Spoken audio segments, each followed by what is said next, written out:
போனது போகட்டும். அதைப் பற்றி கவலைப்படாதே. அதைவிட உயர்ந்த ஒன்று உனக்கு கிடைக்கப் போகிறது. காத்துக் கொண்டிரு. நீ உச்சத்தைத் தொட வெகு தூரம் இல்லை. கூடிய விரைவில் உனக்கு நல்ல செய்தி வரப்போகிறது என் தங்கப்பிள்ளையே. உன்னை வெறுத்து ஒதுக்கியவர் மத்தியில், உன்னை இழிவாக பேசியவர் மத்தியில், நீ எல்லாம் எங்கு வரப்போகிறாய் என்று பேசியவர் மத்தியில் நீ நன்றாக வாழப்போகிறாய் என் பிள்ளையே. உனக்கான நேரம் வந்துவிட்டது. உன் எண்ணம் போல் உனக்கு நல்ல வாழ்க்கை வரப்போகிறது என் பிள்ளையே.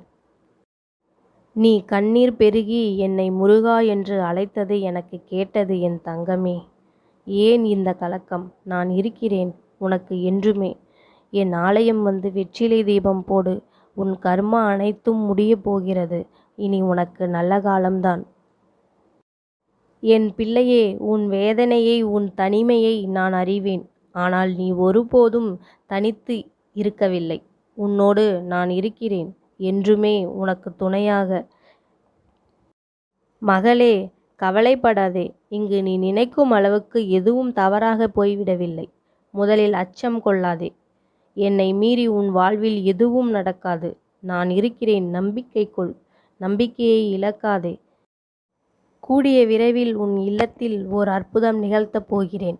நடக்கவே நடக்காது என்று நீ நினைத்த காரியம் ஒன்று நடக்கப் போகிறது.